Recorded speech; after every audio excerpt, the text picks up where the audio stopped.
Hey everyone, welcome to Showing Up, your weekly videos that helps you show up at work, at home, and life. This week, we're talking about Michael's assessment. So Michael, when did you discover that you couldn't stay still for 2 seconds? Boom. Good question. I discovered when I couldn't sit still pretty much from the moment I was born. It's progressively, though, it's got worse over time, right? So in the assessment that I did, heaps of questions, so many questions. A lot around childhood and a lot around adulthood. And it really dawned upon me that, because she asked me, so I was interviewed by a woman, she asked me to bring in my school reports, any that I might have, and it just so happens that I only had 2. And fortunately I did. But What years? they were like 1987 and, were you born then? No. Okay, 1987 and 1989, I think it might have been. So that's what, year 5, 6? Yeah, something like that. Yeah. It must have been like 7 and 7 and 10 or something like that around those ages. Looking at the school reports, woodwork, metalwork, anything tactile, hands-on, I scored A1, like top of the class. Right. Anything else was C-, like C, the lowest grade possible to be graded in. Yeah. And apparently I didn't work well with other children, but I had really strong adult relationships, so child to adult relationships. Right. Is that because you're too mature for your age? No, I don't know. I let's attach that to another video series on adverse childhood experience and childhood trauma. Fair enough. Okay. So what actually made you go do the test? Yeah. So recently, I've especially 2020, right? Yeah. I really started noticing an increase in my anxiety and my stress. Anxiety around work or life in general? I think in general, I probably focused it a lot on work. Like I looked at it through work. But if I'm honest, and I talked to my wife about it, it was probably affecting across both, but I was just focusing on it more in my work. That's where it was kind of popping up more so. But yeah, it was in both. Keep going. I forgot the question. What made you go and do the test? So we talked about anxiety. Yeah. So the growth in anxiety through 2020, but just it started off, my wife and I went and saw my doctor, right? So my doctor has been my doctor. She gave me my first stitches when I was like 7 years old or something crazy like that. I was riding a push bike and crashed it at a petrol station into a hunk of steel and cut my hand. So she's known me my whole life. And we went and saw her, and my wife was sort of saying, hey, look, we've been together, we've been married for a long time, and we're both starting to notice a degradation in the relationship. It's degrading, and he's not the person he used to be, essentially. Right. And there were reasons back then why I wasn't why I was a lot more carefree and stuff like that. And yes, we've grown a business and stuff, but noticeably different in the way of kind of how I behave towards her, maybe shifting some of the responsibility of my own onto someone else, particularly her, and then having resentment towards her. So we went and saw my doctor, and we were just kind of like, we're open to a discussion around what this might be. And she knows my personal history really well. So she knows the fact that I was in an orphanage when I was younger. She knows all of that type of stuff. She's watched my life as I go through it. And she said, I said to her, honestly, been looking overseas at this microdosing idea. These high-profile people that are microdosing, and it's helping with them to be exceptional in business and all this type of stuff. And I was like, can we have a chat about that? She's like, I know where you're going with this. And from what I know of you, I'm thinking that microdosing, yes. And I said in a legal way. That's the most important part of our discussion that I had with her. In a legal way, microdosing. And she was like, yep, so I'm actually guessing that you have, from what I know about you, you have undiagnosed childhood, ADHD that's affecting you as an adult.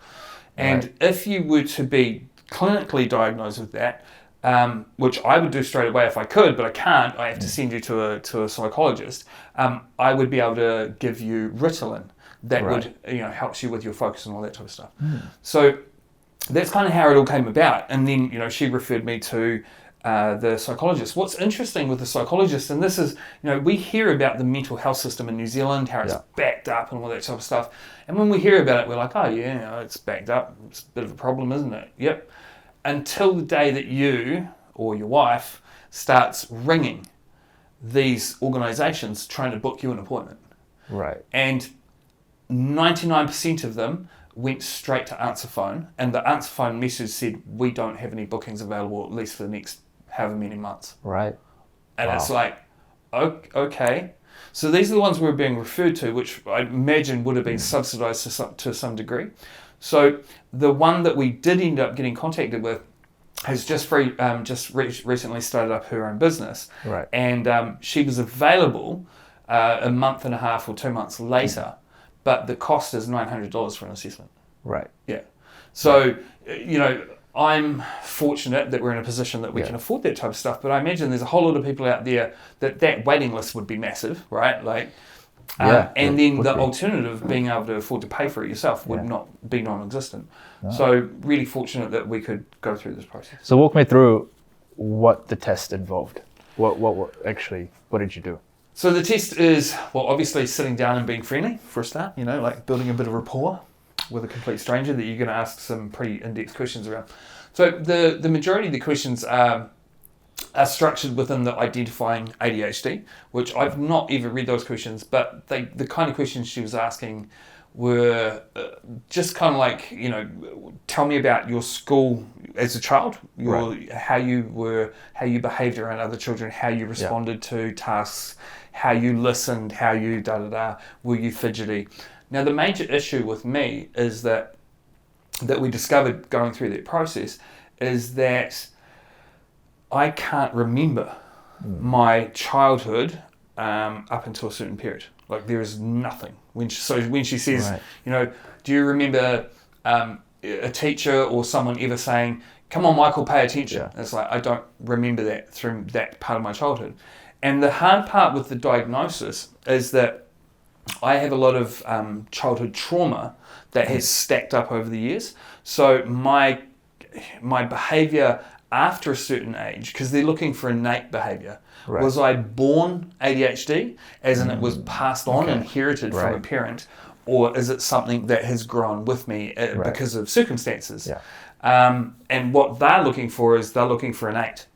But because of my childhood trauma, ADHD might be a byproduct of my environment and not innate. So really tricky for her when she's asking the questions around, tell me about your early childhood, because it's like, it's blank, totally blank. And then my behaviours in my later childhood could be a product of my my trauma. So I was, in my mind, I remember myself being a really quiet, shy and a kind of child who was diligent with keeping things tidy and following rules and being polite because of my trauma. I wasn't a normal child, right? Right. Because I'd been forced to be those ways. So, which could have combated childhood ADHD. Did you see any of these ADHD symptoms in your parents growing up? Well, that were noticeable? That's the funny thing, because by then they're adults, right? So, potentially my mother, I think, could have exhibited some. Yeah. And I think, the assessment, coming away from the assessment, there's definitely going to be a period of reflecting, as I go on, reflecting back on my parents a little bit more through that lens of like, And if it was inherent and passed on by one of them, which one was it? Right. Yeah. But from the questions she was asking, I do get the feeling it was my mother. Yeah. Right. Potentially that I may have been passed on from. So what would a positive test result mean for you going forward? So if it gets pushed through and they say yes, this is innate and then what it does is it means that my doctor gets given permission to use certain drugs that can be tested to see whether or not they minimise the impacts that I'm experiencing nowadays. And make you superhuman.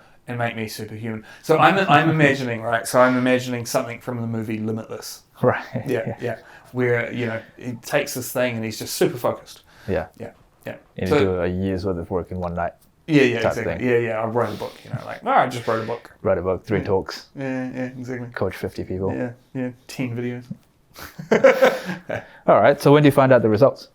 It's going to be potentially a month. Right. Yeah. So today's the 13th. So you find out 13th of Feb. Around about then. Somewhere around there. Yeah. Which, like I say, should forward through to the doctor. From there, from there it would be. I imagine. So this is imagining now. I imagine that it would be starting off on low dose of something, and then just checking impact, and then checking obviously that there aren't any adverse reactions to it in a negative kind of way that are outweigh the benefits. Kind of thing.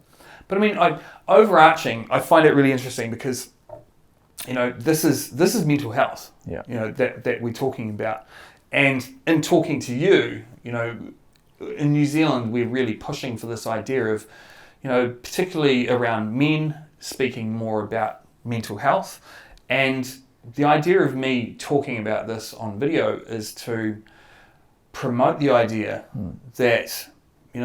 More and more adults my age, I mean, I'm 45, more and more adults my age, my doctor has said, are presenting with similar circumstances. Right. Yeah. Okay. So it's becoming, people are sort of waking up more now to something's just not quite right. Yeah. And I just don't know what it is. But I'd like to find out. I'd like to pursue avenues for what it could be, rather than just struggling on. And what we keep seeing more and more now is those are kind of our options, right? Like people who are choosing to just struggle on, some of them are finding out that there is a point, a limit to how far they can struggle on, and then they're making the other choice. Yeah. And it's the other choice that we don't want people making. Yeah. So hopefully by me talking and us talking openly about this, it opens up conversations around the subject of mental health, but in a real way. Because I hear a lot about mental health and people talking about it, but they just really briefly touch on it. Yeah. No, I agree 100%. And I think ADHD is one of those things that you don't really know that you have unless you get tested. Yeah. And then once you get tested, your life sort of changes. Totally. Yeah. And I mean, we'll obviously I'm really keen to share how it changes and keep people up to date with how the process goes, because there could be someone out there that might be having something similar. The thing being though is like, how would I ever have thought that it might be ADHD? Without going and talking to my doctor. And admittedly, having my wife there and kind of, because I probably wouldn't have volunteered the information that over the last, coming up 12 years of us being together and married, that I've become a bit of a dick. I probably wouldn't have shared that in that way with my doctor. So having her there was really helpful to kind of narrow it down. And it made me realize too, that my stress from work is carrying across into my home life. Right. And the thing being is, all of this work and struggle that I have and that we do in our work is so that we can have an amazing home life. Yeah, that's right. That's right. So what's the point in going through all of that if you're just ruining your home life? And do you think getting this positive diagnosis will help you distinguish the two different lives a lot better? Oh, totally. Yeah. Do you think you'll be able to keep your work life separate to your personal life a lot more? I think they're always going to be one and the same because I run my own business, right? And because my wife works in the business as well. Yeah. What I think will be distinctive is me recognizing that I potentially have a chemical imbalance in my brain that makes me different from other people around me. Right. Because I suffer from comparison. So I look at people in the world around me and I see them doing well and I think that there's something wrong with me. Right. If only I worked harder, if only I, if there's I make it a problem that I can't potentially resolve on my own. All right. Well, that's very insightful. Very, very insightful. And I think we'll pick this up again when you get your test results back. Oh, definitely. and I'm we find super out what your keen to do that. diagnosis is. Yeah. Super keen. But in the meantime, is there anything else that you want to touch Yeah. on before we? For sure. So one of the things I'd like to say, or a couple of things would be, just to address, I mean, I'm talking about this openly. Hopefully, it's part of my showing up. It's part of my overcoming my perfectionism. It's part of my letting down my own walls and barriers that have probably created some of the anxiety and stress that I deal with on a daily basis as well. And I mean, that's the whole idea of these videos that we're creating. But on the bigger scale of things, mental health in New Zealand is problematic. And I really believe that by more of us who are in profiles that are viewed, visible profiles, that if we can share this type of stuff, if we're comfortable to, then let's do that. Because we do need to break down the barriers around mental health and everything that goes with it. Because the alternatives to finding resolutions to these issues are problematic within New Zealand. And we know what they are without having to say them out loud. So hopefully this helps. And hopefully we can start to combat some of the mental health stuff. Absolutely. Really combat it. Absolutely. That's it for this episode of Showing Up. I'll wrap it up from here with my favourite wrap up. So really open to comments on this around anything. If there's something you've been experiencing and you would like to share on here, we'll be more than happy to chat about it with you as well. Or if you want to private message us around anything, more than happy about that as well. I am anyway. Yourself? Absolutely. Okay. Yep. So keen. Any comments that go in, always keep them friendly. Just remember that opinions are like assholes. Everyone has one, and that's okay. So, as always, if you'd like any videos, please feel free to get in touch with Kaushik. And if you need any speaker coaching, get in touch with Michael. Fantastic. Thanks, team. Catch you next week.